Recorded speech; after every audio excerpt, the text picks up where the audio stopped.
A paz do Senhor Jesus, meus irmãos, Deus abençoe vocês. Estamos de volta com mais uma parábola do Senhor Jesus. E hoje nós vamos falar a última parábola do capítulo 13 do Evangelho de Mateus. Já falamos sobre 7 parábolas e hoje é a 8ª parábola deste capítulo. São parábolas maravilhosas, ensinamentos maravilhosos, são tesouros, ensinamentos preciosíssimos para a nossa vida.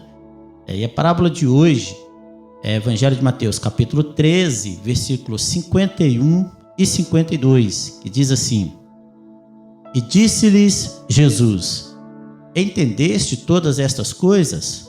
Disseram-lhe eles: Sim, Senhor.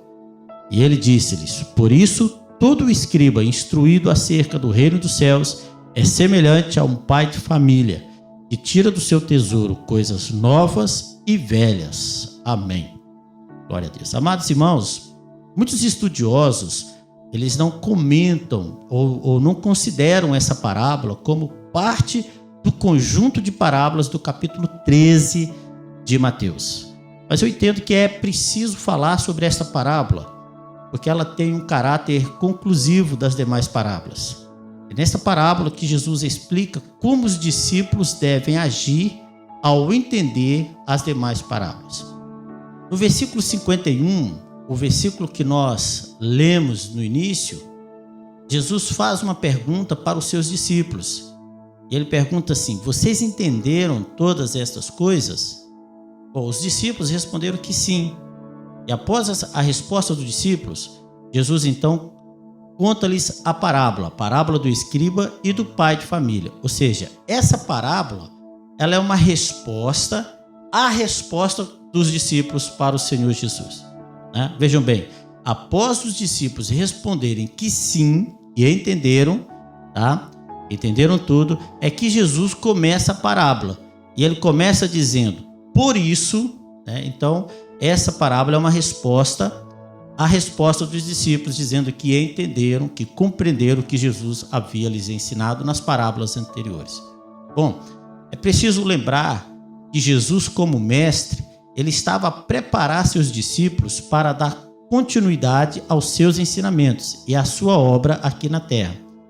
Por isso, a missão dos discípulos inclui partilhar os tesouros recebidos pelo mestre, que eram os seus ensinamentos. O próprio Evangelho de Mateus, ele registra a seguinte ordem de Jesus para os seus discípulos: Portanto, vão e façam discípulos de todas as nações, batizando-os em nome do Pai, do Filho e do Espírito Santo, ensinando-os a obedecer a tudo o que eu lhes ordenei.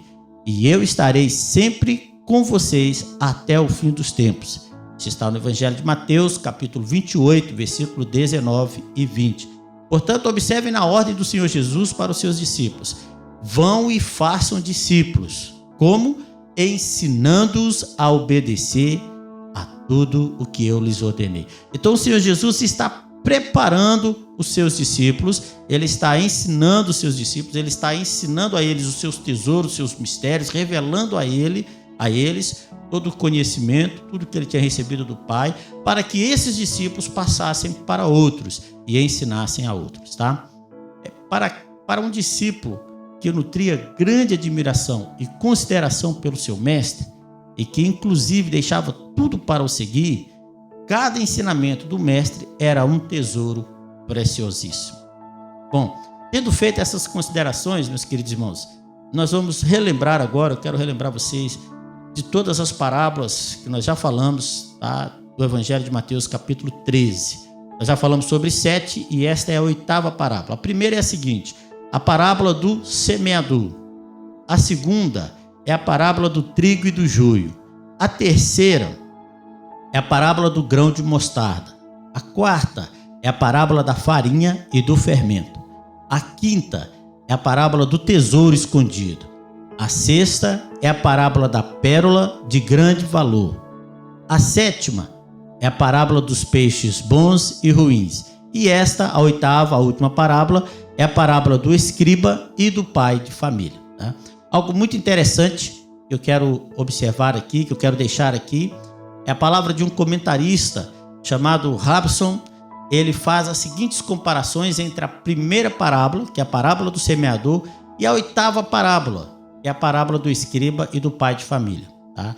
Ele diz assim: na primeira, a palavra de Deus é recebida dentro do coração, que permite que ela produza frutos de diferentes níveis. Na oitava parábola, a palavra de Deus é partilhada com outros.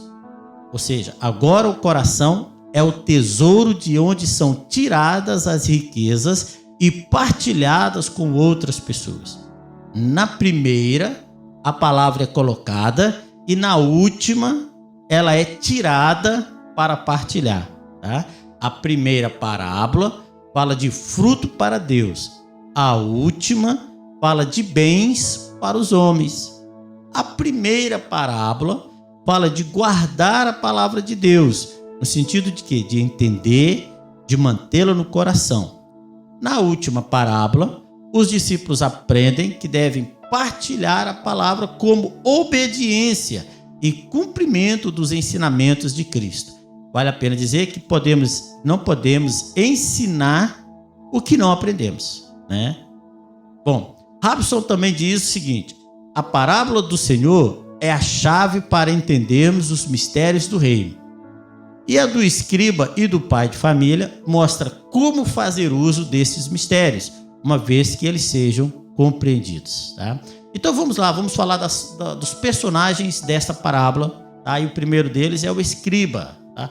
Os escribas, eles eram também chamados de doutores da lei, porque eram homens que se dedicavam exclusivamente ao estudo da lei e se tornavam professores da lei.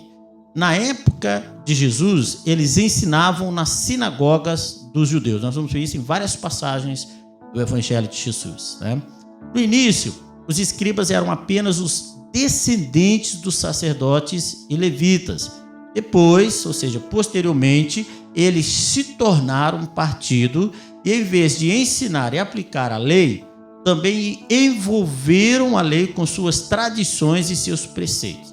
Com isso, a lei que foi designada por Deus para instruir o povo tornou-se um instrumento de bloqueio ao acesso a Deus. Né? Veja o que Jesus falou a respeito dos escribas. Em Lucas capítulo 11, versículo 52. Ai de vocês, peritos na lei, porque se apoderam da chave do conhecimento. Vocês mesmos não entram e impediram os que estavam prestes a entrar. Ou seja, a lei, que deveria ser o acesso para Deus, na verdade se tornou um impedimento, porque eles acrescentaram à lei todos os preceitos, todos os costumes, todos os mandamentos que eles mesmos criaram. Então, impedindo assim que os homens fossem salvos. Né? Jesus acusou os fariseus e os escribas de colocarem fardos pesados sobre os ombros das pessoas, sendo que eles mesmos nem com os dedos querem movê-los. Você vai ver Jesus falando sobre isso em Mateus capítulo 23, versículo 4. Tá? E também Jesus os acusa de apenas quererem ser vistos pelos homens, ou seja, eles buscavam os elogios para satisfazer o ego próprio, eles buscavam o reconhecimento dos homens. Assim eram os escribas e os fariseus na época de Jesus. Tá? Os escribas, juntamente com os fariseus e saduceus, muitas vezes tentaram pegar Jesus em algum erro para poder acusá-lo. Mas Jesus, na sua eterna sabedoria, sempre os venceu, porque a sabedoria de Cristo é infinitamente superior à sabedoria dos escribas. Tá? Agora, meus amados irmãos, eu quero falar sobre Esdras, né? Um parênteses aqui para falarmos sobre Esdras, que é considerado pelos estudiosos como o bom escriba ou um exemplo de escriba para ser seguido. Tá? Veja que a Bíblia fala a respeito de Esdras em Esdras capítulo 7, no livro de Esdras capítulo 7, versículo 6, diz assim: este Esdras subiu de Babilônia e era escriba hábil na lei de Moisés, que o Senhor Deus de Israel tinha dado, e segundo a mão do Senhor Deus que estava sobre ele, o rei lhe deu tudo quanto lhe pedira. Ou seja, Esdras veio do cativeiro da Babilônia para Jerusalém, no período em que Israel, o povo judeu, estava voltando para Jerusalém, reconstruindo o templo, reconstruindo Jerusalém. Esdras vem mais ou menos nesse período. Ele vive mais ou menos no período ali de Neemias. E a Bíblia fala sobre Esdras como um escriba, como um doutor da lei, como alguém hábil, preparado, habilidoso, conhecedor da lei de Moisés. A Bíblia diz que a mão do Senhor estava sobre Esdras, estava sobre ele. Veja o que fala o versículo 10, no capítulo 7 de Esdras. Diz assim: porque Esdras tinha preparado o seu coração para buscar a lei do Senhor e para cumpri-la e para ensinar em Israel os estatutos e seus juízos. Vejam bem, 3 coisas que Esdras determinou a fazer no seu coração. Primeiro, ele buscou a lei do Senhor, ele buscou o entendimento da lei do Senhor. Segundo, ele buscou cumpri-la, ou seja, obedecer a lei do Senhor. E em terceiro, ele propôs ensinar a lei do Senhor. Este era o papel do verdadeiro escriba, tá? Entender, obedecer e ensinar.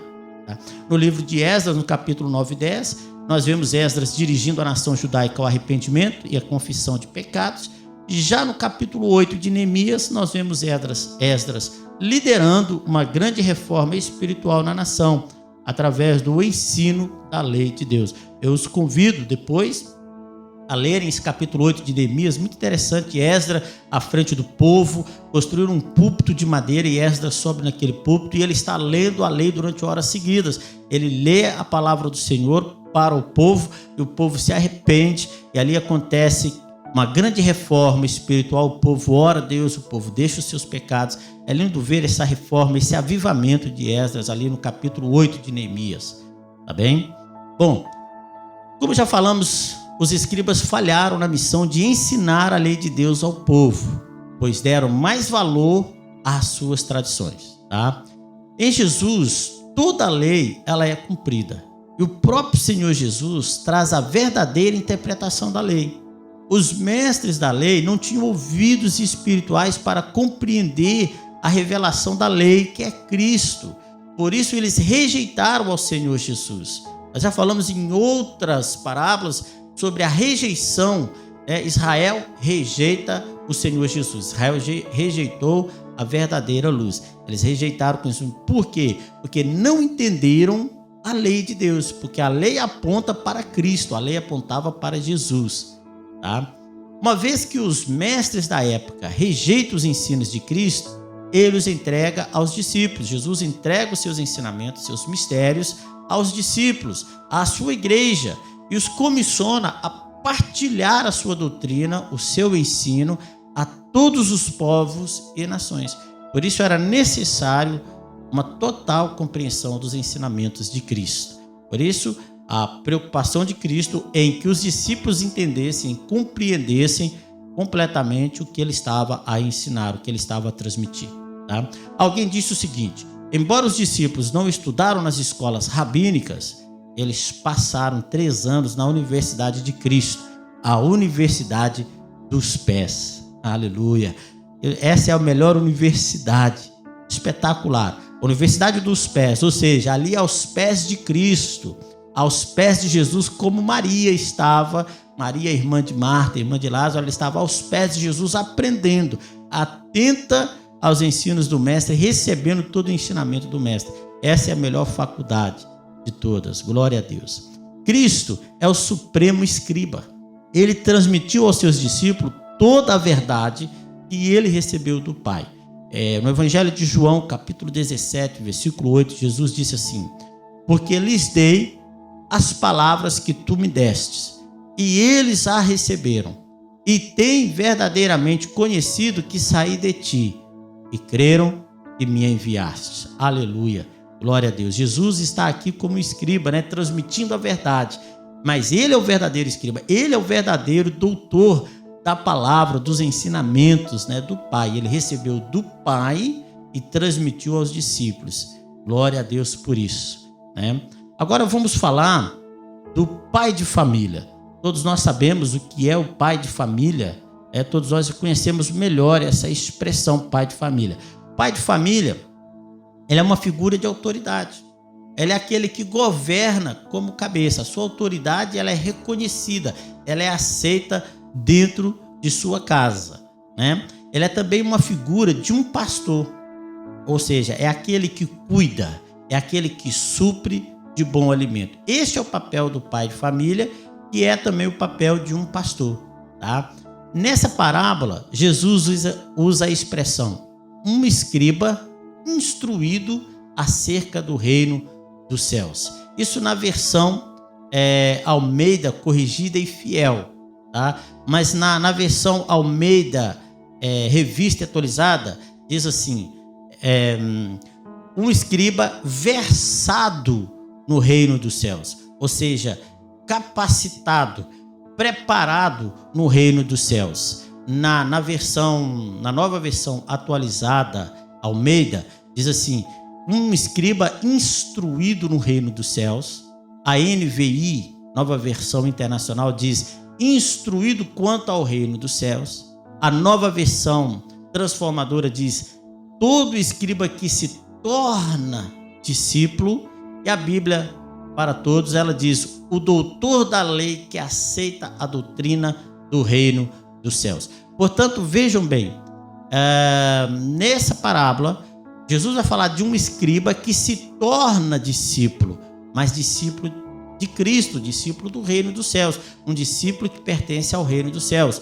Não um escriba no moldes do Antigo Testamento, da Antiga Aliança, um escriba cego, um escriba que não tem ouvido espiritual, um escriba que rejeita o ensinamento de Cristo, um escriba cego, né? Jesus diz como pode um cego conduzir, né, outro cego? Não, é impossível, ambos vão cair no precipício. Então, Jesus não está falando aqui de um escriba, Jesus não compara o pai de família a um escriba nos moldes antigos, do Antigo Testamento, da Antiga Aliança. Ele fala de um escriba instruído na lei do reino dos céus, instruído nos ensinamentos do reino do céu, que se torna aqui um discípulo, né, que aceita os ensinamentos de Cristo, tá bem? Um discípulo de Jesus é um escriba de seus ensinamentos. Ele é um doutor nos ensinamentos de Cristo, tá? Ele não ensina como os escribas da Antiga Aliança. Veja bem que Jesus não ensinava como os mestres daquela época. Houve certa altura que os próprios soldados que foram prender Jesus voltaram para os sacerdotes, para os sumos sacerdotes, e disseram: nunca vimos um homem ensinar como ele. As pessoas, ao ouvirem o Senhor Jesus no Sermão do Monte, em várias outras ocasiões, ficaram admirados, diz a palavra do Senhor, porque Jesus ensinava com uma autoridade que os fariseus, que os doutores da lei, que os escribas da época não tinham. A autoridade com que Jesus ensinava. Então é diferente, os ensinos de Cristo. Ele é um escriba diferente da Antiga Aliança. E aqueles que o seguem se tornam um escriba como ele, com autoridade dada por Cristo para ensinar a verdade. Essa autoridade vem da própria verdade, que é a palavra de Deus, e eles ensinam, tá? Esses discípulos, eles aprenderam com o Supremo Mestre e ensinam como pais que cuidam dos filhos com muito amor, ou como pastores que cuidam de cada ovelha do rebanho com muita dedicação. Aprendemos com Cristo, ele, o bom pastor, que cuidou, que alimentou de cada uma das suas ovelhas. A Bíblia diz, ele os amou e amou até o fim, e nenhuma delas se perdeu, a não ser aquele que era já o filho da perdição. Então, o discípulo de Jesus, ele é como Jesus, o mestre, o pai, o pastor, que cuida e que ensina as ovelhas do rebanho do Senhor Jesus. Glória a Deus. Quero citar aqui o apóstolo Paulo, em 1 Coríntios, capítulo 4, versículo 1. Paulo diz assim: assim, pois, importa que os homens nos considerem como ministros de Cristo e despenseiro dos mistérios de Deus, tá? Agora, a nova versão internacional traz uma tradução para esse versículo, dizendo assim: portanto, que todos nos considerem como servos de Cristo, encarregado dos mistérios de Deus. Aleluia. Paulo compreendeu esta parábola. Paulo compreendeu esse mandamento do Senhor Jesus. Cada discípulo do Senhor, cada ministro do Senhor Jesus se torna um dispenseiro, um responsável, um encarregado por suprir outros do rico alimento que é a palavra do Senhor. Glória a Deus. A função dos discípulos de Jesus é semelhante à dos escribas: ensinar e fazer novos discípulos. Tá? Quanto ao tesouro, ele não pode ser escondido dentro do coração, mas deve ser partilhado. Por isso, a parábola diz que o pai de família tira do seu tesouro coisas novas e coisas velhas. Isso faz lembrar o que o Senhor Jesus Cristo disse no Evangelho de Lucas, capítulo 6, versículo 45. Jesus disse assim: o homem bom tira coisas boas do bom tesouro que está em seu coração.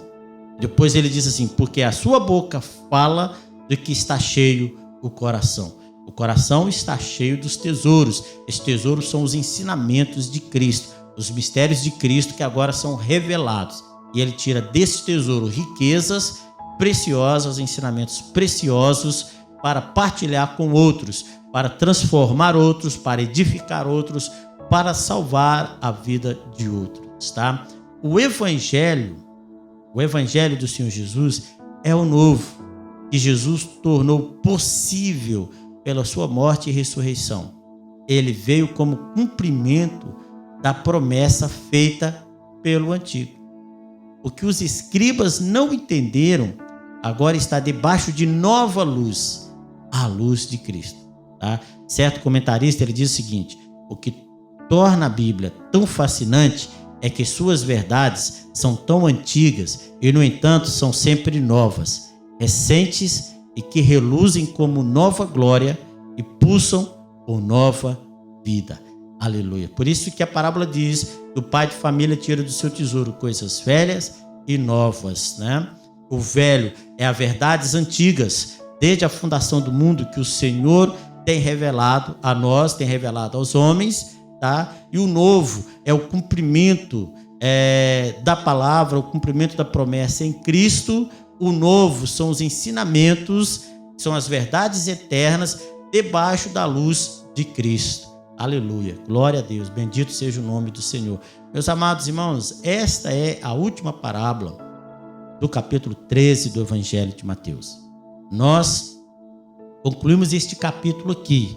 Vamos continuar falando de parábolas, agora vamos passar para outras parábolas, mas concluímos este capítulo aqui, dizendo que nós recebemos um maravilhoso tesouro. Recebemos os ensinamentos de Cristo. Recebemos a revelação dos seus mistérios, né? Os mistérios eternos de Cristo, da sua palavra. Nós recebemos o entendimento e a revelação destes mistérios, mas não para escondê-lo no coração, mas para partilhar, para tirar do nosso coração e partilhar com outros esses tesouros maravilhosos. Sejamos, amados irmãos, verdadeiros discípulos e como escribas do Senhor Jesus, ensinemos, vamos partilhar esta palavra com outros. Há muitas pessoas sedentas e famintas pela palavra do Senhor Jesus. E nós somos este instrumento do Senhor. Você que está cheio do seu Espírito, do Espírito do Senhor, da compreensão da palavra, né? Você é um responsável por partilhar esses tesouros maravilhosos que são os ensinamentos de Cristo. Vamos orar, eu quero orar encerrando. Vamos orar. Pai, em nome de Jesus, eu quero te agradecer, porque o Senhor mesmo disse, o Senhor Jesus mesmo disse, o Senhor ocultou estes mistérios aos grandes para revelar aos simples. Obrigado, Senhor, por nos dar o entendimento, porque o Senhor nos faz entender, o teu Espírito nos faz compreender a tua palavra, os teus ensinamentos. É Ele que nos guia, é Ele que nos ensina em toda a verdade. Eu te agradeço, Deus, e oro, Senhor, por este meu irmão, por esta minha irmã, para que todos tenham compreensão da palavra do Senhor. Total, completa compreensão, que o teu Espírito instrua, Senhor. Ó Deus querido, venha instruir cada um, Deus querido, cada crente que está ouvindo, Senhor, esta palavra, que está orando nesta hora, que o Senhor dê sabedoria, dê entendimento. A tua palavra diz que quem quer sabedoria, peça a Deus, que e a dar liberalmente. Que o Senhor dê sabedoria espiritual, entendimento das coisas espirituais, entendimento da tua palavra. Que o Senhor aumente, ó Deus querido, o conhecimento dos teus filhos, ó Pai querido, que sejamos, Senhor, ó Pai querido, verdadeiros escribas dos ensinamentos do Senhor, aptos, preparados para transmitir a outros ensinamentos de vida e de vida eterna. Em nome de Jesus. Muito obrigado, Senhor. Deus abençoe vocês, meus queridos. Nós terminamos por aqui essas parábolas do Evangelho de Mateus, capítulo 13. Na semana tem mais parábola. Acompanhe a gente no nosso canal Missão Lusitana de Portimão. Tá? Se inscreva no canal, ative o sininho para você receber as notificações e partilhe também as parábolas com outras pessoas. Deus os abençoe e fique com Deus, em nome de Jesus.